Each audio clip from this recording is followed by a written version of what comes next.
Halo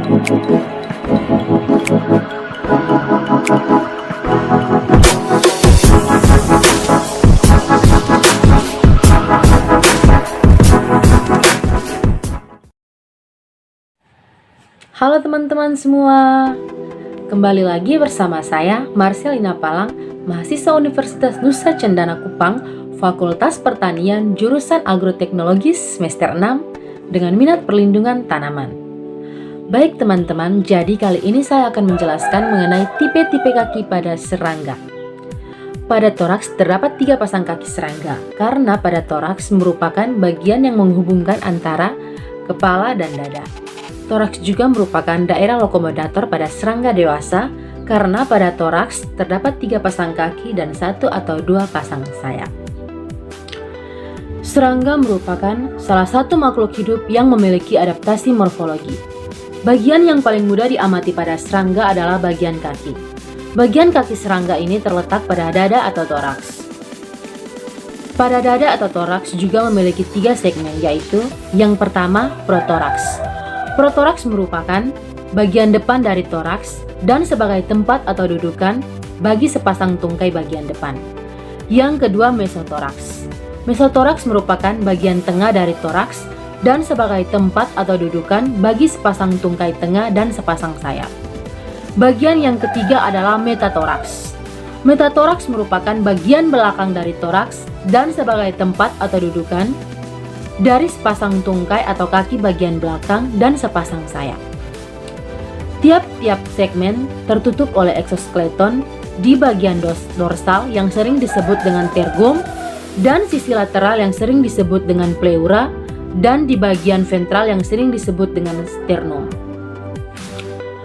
Tungkai atau kaki merupakan salah satu embelen pada toraks serangga selain sayap.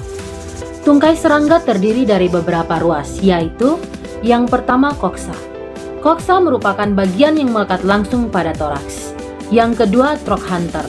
Trochanter merupakan bagian yang berukuran pendek daripada koksa dan sebagian bersatu dengan ruas ketiga.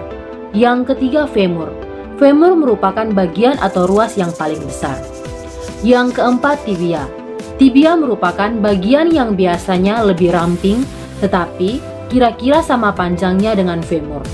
Pada bagian ujung tibia ini biasanya terdapat duri-duri atau taji. Yang kelima tarsus. Tarsus merupakan bagian yang biasanya terdiri atas 1-5 ruas. Di ujung ruas terakhir tarsus terdapat prestarsus yang terdiri dari sepasang kuku tarsus. Kuku tarsus tersebut disebut dengan claw. Di antaranya kuku tersebut terdapat struktur seperti bantalan yang disebut dengan aroleum. Pada beberapa serangga, setiap kuku tarsus terdapat struktur seperti bantalan yang dinamakan dengan pulvillus. Pada tangkai serangga yang memiliki pulvillus, struktur di antara kuku biasanya dengan bentuk meruncing yang sering disebut dengan empodium. Serangga dewasa dan beberapa serangga muda memiliki tungkai pada bagian toraksnya. Akan tetapi, terdapat serangga muda yang apadaus atau tidak bertungkai, seperti pada larva lalat.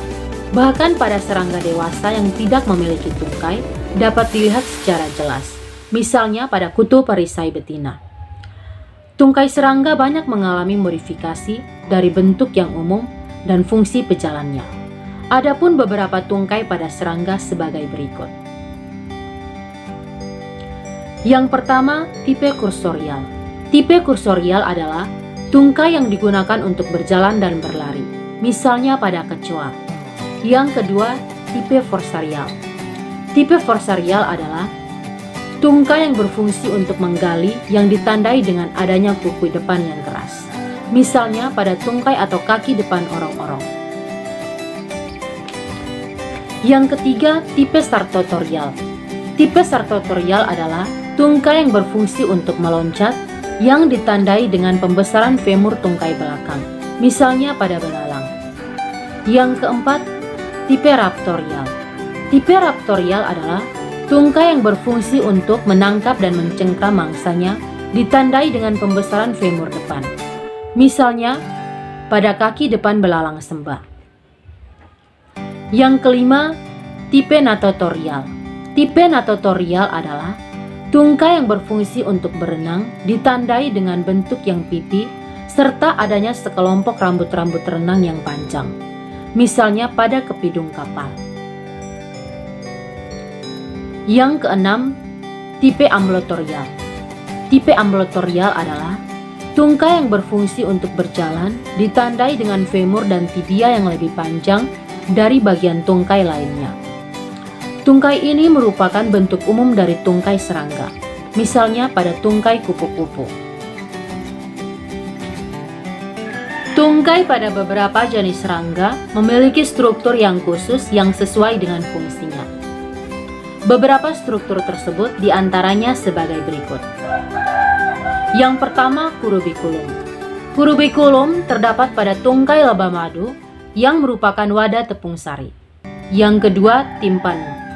Timpanum terdapat pada tibia, tungkai depan dari belalang berantena panjang dan jangkrik.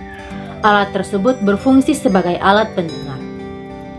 Pada berbagai jenis serangga, terdapat berbagai tipe struktur alat indera pada tungkainya. Misalnya, pada sisteli, pada tarsi tungkai depan lalat rumah yang berfungsi untuk merasakan makanan.